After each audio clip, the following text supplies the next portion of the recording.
Did I did I mention it's not coffee?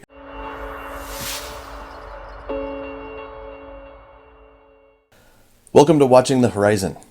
I'm Jake. So, for a lot of you, prepare to be triggered. Ooh, warm up those keyboards. Not coffee. I'm going to make some inflammatory statements. Martial arts, by and large, will get you killed in a real life confrontation. I know. I said it. There it is. Blood pressure is rising. Some of you already furiously typing. I've got 25 years, Hoist Gracie Jiu-Jitsu under my belt. Done judo for, the police force for, 15 years. Well, hold on. If you have ever watched an action movie where there was martial arts, the fight scenes are usually pretty cool. Have you ever wondered why they don't look like that in real life? Why is it that fights between martial artists aren't as cool as how they look in the movies? Well, in short, they're choreographed. It's a dance. It's on purpose. And if you have ever been in an actual martial arts tournament, an actual martial arts fight, you know what I'm talking about. Those of you who are skilled in a martial art, I'm sure that there are plenty of you who have been in actual real world fights. I feel like you, of all people, probably know what I'm talking about more than most. How long did the fight last, generally speaking? I mean, it's not like on TV watching UFC. We're not talking about, 3-minute rounds here for 3 rounds. By and large, I would venture a guess that any conflict or confrontation that you got yourself into, or out of for that matter, probably over within seconds. The skills that you deployed were probably not specific to your style. More than likely were just basic, fundamental self-defense type skills. Now, those of you who feel that you need to be a black belt in, Tai Chi, or, I'm a 3rd degree master of yoga or something, thinking that that's gonna, you're gonna be the badass on the block. I hate to break it to you, but you will be defeated by lesser people. So, what am I talking about here? All right, let's get to the point. When I was young, my parents, at the age of 6, I was at the age of 6, my parents put me into a Taekwondo class. Did I mention it's not coffee? Taekwondo. I was in that class for years. I did go on and get my black belt. I then changed styles. I went to a more traditional karate style, and then later I went to an Inshin style, and then later, it doesn't matter. I did it because I enjoyed it. It was a sport. It was a game. Did I learn some things that may have worked out or helped me in a real life fight situation? Yeah, but let's be real clear here. What I have not learned was self-defense. I did not learn how to handle myself in a bar fight. I did not learn how to handle myself in a confrontation where the other person was unaware of any kind of rules that they had to follow. There was no point system. If you have martial arts expertise, then you know a lot of the basics. How to punch, how to kick, how to stand your ground, how to deflect. More importantly, when to run. Yes, that's a legitimate move.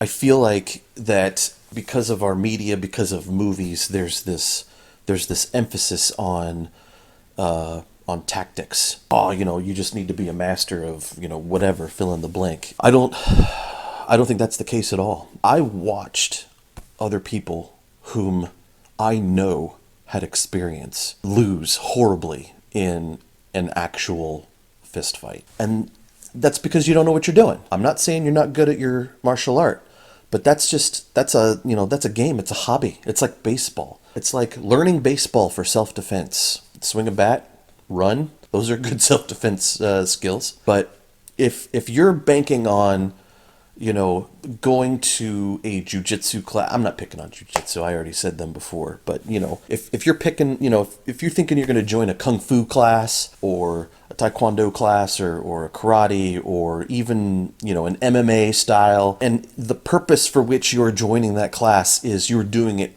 for self-defense, your money would probably be better spent elsewhere. For example, an actual self-defense class. You'll find that actual self-defense classes don't have like these belt systems. The oh man, you guys' keyboards, you're already I can feel the anger. The belt system is nothing more than a means to keep you interested and keep you a paying student. An actual self-defense class, you're going to learn a lot of basics. Practice these basics. I feel like a lot of actual self-defense classes are only like a couple of weeks long. Sometimes they're taught by police trainers. You'll see a lot of them for like women, where you know they teach them stomp on the arch of the foot and go for the groin and that kind of thing. That is valid. That totally counts. But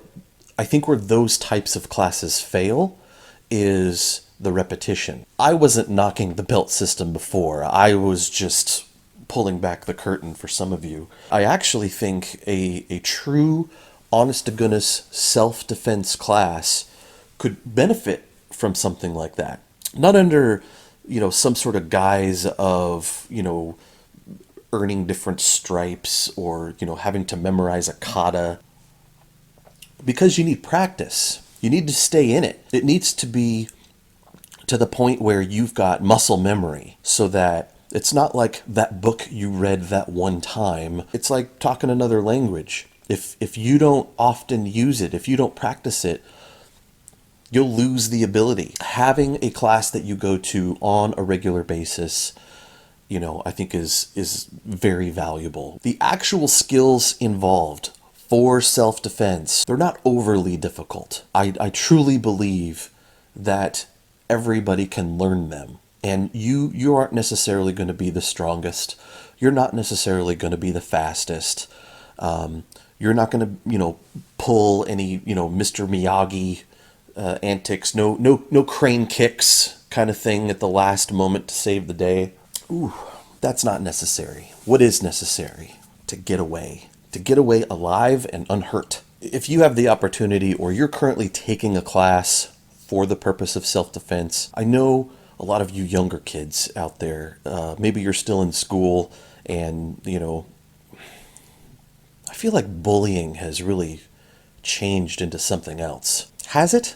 Or is it still the same as it's always been, but as a people, we're weaker, we're softer? I'm not trying to talk down to anybody. I'm not making any accusations about, kids these days kind of thing. That's not really fair. I feel like the whole bullying thing is I don't know, has it just got more press, or has it actually legitimately gotten worse? Maybe you educators see it firsthand in the school system. Maybe you'll know. Seriously, I want to hear from you. Let me know.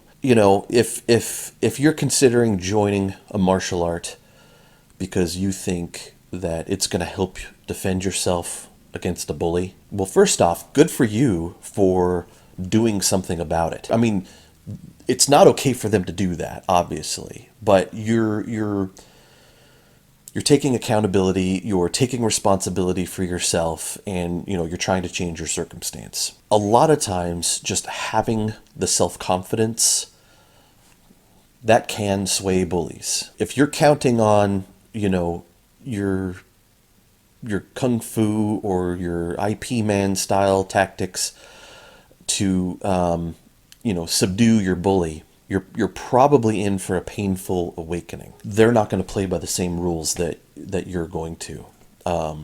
When I was younger in my martial arts career, I met an older gentleman who he was I am not glorifying it because he was not a cool individual, but he was a bounty hunter. Other than one or two, most bounty hunters are usually quite financially disadvantaged. And this guy was this guy came in and, he was trying to sell some classes or something. So I had already known of him from around town, and I was talking to him. Good guy. Good guy, talked a big game. But he really was a bounty hunter. He was the real deal. And he pulled me aside one day and we're like talking about self-defense. He's like, if you ever find yourself in a bad situation, really, you only need one or two moves to get yourself out of that bad situation. And, he started talking about moves like punching somebody in the throat. That's a very dangerous thing to do. You could kill somebody quite easily by punching them in the throat. The well-landed punch, they could die. And, that could put you in a real bad situation. Taught me about, the right way to punch an individual so they don't want to punch you back kind of thing. These are things that I feel like in the back of my mind I was aware of already, but we had never practiced them in class, explored any of the things that he was talking about because they were against the rules. Well, why were they against the rules? Because I was taking a martial art. I was not taking a self-defense class. There is a big difference. Anyway, I'm not saying that a martial art is going to be completely worthless. I'm sure there's a lot of value to it. Like I said, I have taken some form of martial art almost every day for my entire childhood and much of my adult life, and I really enjoy it. It's fun. It's a great hobby, but if you're doing it for the express purpose of self-defense, then I would recommend that you actually take an actual self-defense class. Kind of tie it back in, you special forces guys, you militarily trained, your classes, your techniques are certainly more along the lines of what I'm talking about. Very direct, very to the point, designed to subdue, designed to kill. That's exactly what they're for. They're not flashy. They're not intended to impress. They're just efficient. They're meant to get the job done. So anyway, there you go. That's my 2 cents. I'm ready. Bring it on.